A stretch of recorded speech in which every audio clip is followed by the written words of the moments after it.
പ്രഗ്നൻസിയിൽ കറുത്ത പാട് കണ്ടാൽ പല്ലുകളിൽ കറുത്ത പാട് വരാനുള്ള കാരണങ്ങളുണ്ടോ? അങ്ങനെ ഉണ്ടെങ്കിൽ അതിൻ്റെ കാരണം എന്താണ്? നിങ്ങളുടെ ഗർഭകാലത്ത് പലപ്പോഴും പല മരുന്നുകൾ, പ്രത്യേകിച്ച് ചിലർ ആയുർവേദ മരുന്നുകൾ, അതുപോലെ തന്നെ ചിലർ നമ്മുടെ സാധാരണഗതിയിൽ കഴിക്കുന്ന അയൺ, അതുപോലെ തന്നെ ഫോളിക് ആസിഡ് മുതലായ കാര്യങ്ങളെല്ലാം മരുന്നുകളെല്ലാം കഴിക്കാറുണ്ട്. അപ്പോൾ പലരും വിളിച്ച് ചോദിക്കാറുണ്ട്, ഇത് ബാക്ടീരിയൽ സ്റ്റെയിൻസ് ആണോ? കാരണം കഴിഞ്ഞ ദിവസം നമ്മൾ ബാക്ടീരിയ സ്റ്റെയിൻസിനെ പറ്റിയെല്ലാം വളരെ വിശദമായ വീഡിയോ ഇട്ടു. അപ്പോൾ ബാക്ടീരിയൽ സ്റ്റെയിൻസ് ആണോ എന്ന് ചോദിച്ച് വിളിക്കാറുണ്ട്. പക്ഷേ ഇത് ആദ്യമായിട്ട് പ്രഗ്നൻസിയിലാണ് സ്റ്റാർട്ട് ചെയ്തതെങ്കിൽ പലപ്പോഴും അത് ബാക്ടീരിയൽ സ്റ്റെയിൻസ് അല്ല.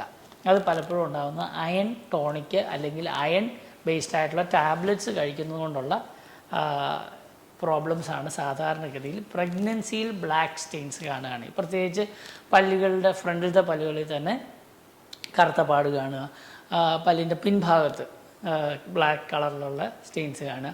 അപ്പോൾ ഇതിനെന്താണ് ചെയ്യുന്നത്? അയ്യോ ഡോക്ടറെ, ഇത് പ്രഗ്നൻസിയാണ്, മാമോദീസയുടെ സമയമായപ്പോഴത്തേക്കും പല്ലുകളെല്ലാം കറുത്താണിരിക്കുന്നത്, അത് എങ്ങനെ മാറ്റാൻ സാധിക്കും? പിന്നെ മറ്റൊരു കാരണം എന്ന് പറഞ്ഞു കഴിഞ്ഞാൽ പലപ്പോഴും കഷായങ്ങൾ. കാരണം വെച്ച് കഴിഞ്ഞാൽ ഈ പ്രഗ്നൻസി കഴിയുമ്പോൾ എന്ന് പറഞ്ഞു കഴിഞ്ഞാൽ പ്രത്യേകിച്ച് പ്രസവ ശുശ്രൂഷയുടെ സമയത്ത് പലപ്പോഴും കഷായങ്ങൾ, അതുപോലെ തന്നെ ലേഹ്യങ്ങൾ, ഇതെല്ലാം ആയുർവേദ ലേഹ്യങ്ങളെല്ലാം കൊടുക്കാറുണ്ട് പലർക്കും.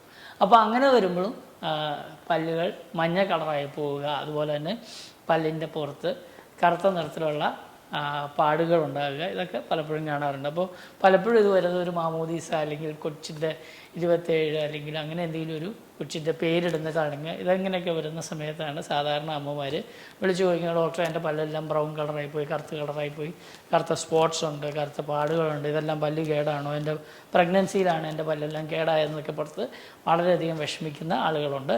പലപ്പോഴും അത് വിഷമിക്കേണ്ട പ്രശ്നങ്ങളല്ല. സാധാരണഗതിയിൽ പല്ലൊന്ന് ക്ലീൻ ചെയ്ത് അതോടൊപ്പം തന്നെ പല്ലിൻ്റെ പോളിഷിങ് ചെയ്യുമ്പോൾ, പോളിഷിംഗ് എന്ന് പറഞ്ഞു കഴിഞ്ഞാൽ പലതരത്തിലുള്ള പോളിഷിംഗ് മെറ്റീരിയൽസ് ഉണ്ട്. ബ്രഷ് പോലത്തെ ഒരു സാധനം വെച്ച് ഒരു മോട്ടറൈസ്ഡ് ആയിട്ടുള്ളൊരു പോളിഷിംഗ് സിസ്റ്റം ഉണ്ട്.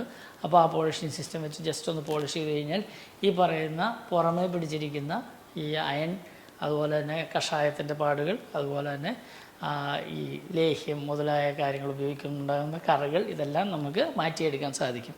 അപ്പോൾ ഇതും നമ്മളുടെ ബാക്ടീരിയൽ സ്റ്റെയിൻസ്. ഇനി മറ്റൊരു വലിയ പ്രശ്നമാണ് ബാക്ടീരിയൽ സ്റ്റെയിൻസ്. ബാക്ടീരിയൽ സ്റ്റെയിൻസും തമ്മിലുള്ള വ്യത്യാസം എന്താണെന്ന് വെച്ച് കഴിഞ്ഞാൽ സാധാരണഗതിയിൽ ഈ ബാക്ടീരിയൽ സ്റ്റെയിൻസ് കുറച്ച് വളരെ കാലമായിട്ടുണ്ടാകുന്നതായിരിക്കും. പെട്ടെന്നൊരു ഓൺസെറ്റ് ആയിരിക്കില്ല.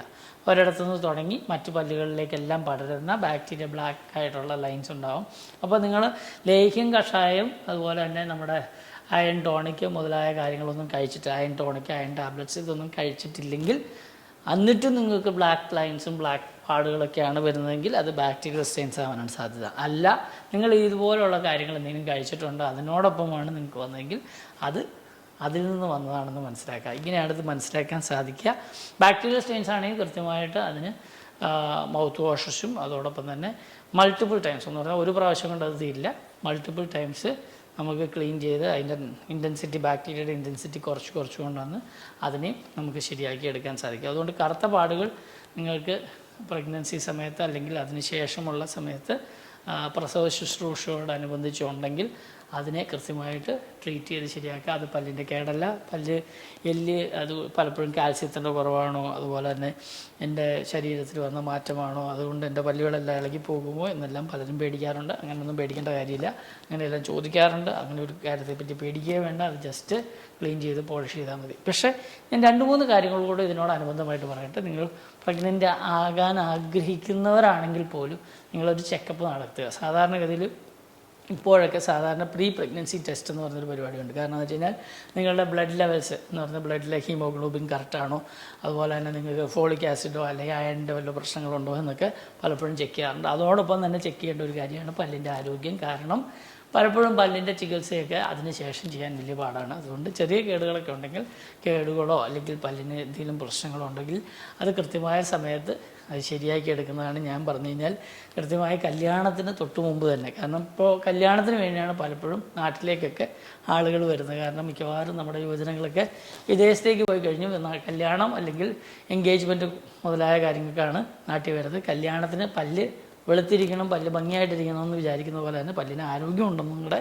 ഒന്ന് ചെക്ക് ചെയ്ത് അത് ക്ലീൻ ചെയ്ത് പല്ലിന് കേടൊക്കെ ഉണ്ടെങ്കിൽ അതൊക്കെ ഒന്ന് ശരിയാക്കി എടുക്കുന്നത് നല്ലതാണ്. അതുപോലൊപ്പം തന്നെ ഒരു പ്രഗ്നൻ്റ് ആവാൻ അല്ലെങ്കിൽ കുട്ടികളുണ്ടാവാൻ നിങ്ങൾ ആഗ്രഹിക്കുന്ന സമയത്തും ഇതുപോലെ തന്നെ ഒരു ചെക്കപ്പ് നടത്തി പല്ലുകൾക്ക് കേടുകളുണ്ടോ, മോണയ്ക്ക് രോഗമുണ്ടോ എന്നെല്ലാം ചെക്ക് ചെയ്ത് അതിനുശേഷം അല്ലെങ്കിൽ പ്രഗ്നൻ്റ് ആയി ആദ്യത്തെ മാസങ്ങളിൽ തന്നെ ഒന്ന് ചെക്കപ്പ് നടത്തുന്നത് നല്ലതാണ്. എക്സ്റേ ഒന്നും എടുക്കരുത്, അല്ലാതെ തന്നെ ഒരു ചെക്കപ്പ് നടത്തുന്നത് നല്ലതാണ്. കാരണം അവസാനത്തേക്ക് ചെല്ലുന്തോറും നിങ്ങൾക്ക് ക്ലിനിക്കിൽ പോകാനുള്ള ബുദ്ധിമുട്ട്, യാത്ര ചെയ്യാനുള്ള ബുദ്ധിമുട്ടൊക്കെ ഉണ്ടാകാനുള്ള സാധ്യതയുണ്ട്. അതുകൊണ്ട് ഇനി പ്രഗ്നൻ്റ് ആയി എന്ന് അറിയുമ്പോൾ തന്നെ ഒന്ന് പോയി ഒരു ചെക്കപ്പ് നടത്തുന്നതിന് വലിയ ബുദ്ധിമുട്ടില്ല. ചെറിയ ചെറിയ കേടുകളൊക്കെ ഉണ്ടെങ്കിൽ അതങ്ങ് ഫില്ല് ചെയ്ത് കളഞ്ഞാൽ മാത്രം മതി. അങ്ങനെ ചെയ്യുന്നത് കൊണ്ട് തടസ്സമില്ല. അപ്പോൾ അതുകൊണ്ട് പ്രസവ സമയത്ത് അല്ലെങ്കിൽ പ്രസവ ശുശ്രൂഷയ്ക്ക് ശേഷം ഉണ്ടാകുന്ന കറുത്ത പാടുകളെക്കുറിച്ചാണ് ഇന്നത്തെ വീഡിയോ. ഇതുപോലുള്ള അറിവിൻ്റെ നുറുങ്ങുകൾ, പല്ലിൻ്റെ ചികിത്സയും പല്ലിൻ്റെ ആരോഗ്യത്തെക്കുറിച്ചൊക്കെ കേൾക്കാൻ പല്ല് ഡോക്ടർ എന്നുള്ള ഈ ചാനൽ സബ്സ്ക്രൈബ് ചെയ്യുക. അതുപോലെ തന്നെ അനേകർക്ക് അയച്ചു കൊടുക്കുക. നിങ്ങളുടെ പ്രഗ്നൻ്റ് ആയിട്ടുള്ള അല്ലെങ്കിൽ വിവാഹം കഴിക്കാൻ പോകുന്ന വിവാഹത്തിൻ്റെ സമയത്തിരിക്കുന്ന ആളുകൾക്കെല്ലാം, ആണുങ്ങൾക്കും പെണ്ണുങ്ങൾക്കും ഇത് അയച്ചു കൊടുക്കുന്നത് വളരെ നല്ലതാണ്. അതുകൊണ്ട് നിങ്ങളിതൊക്കെ ഷെയർ ചെയ്യുമെന്ന് വിശ്വസിക്കുന്നു. എല്ലാവർക്കും നല്ല ആരോഗ്യമുള്ള പല്ലുകളും ആരോഗ്യമുള്ള ശരീരവും സന്തോഷപ്രദമായ കാര്യങ്ങളും പുഞ്ചിരിക്കാൻ അവസരങ്ങളും ഉണ്ടാകട്ടെ എന്ന് ആശംസിക്കുന്നു. ഞാൻ doctor Thomas Nechippadam from Nechippadam dental at marine drive, Cochin.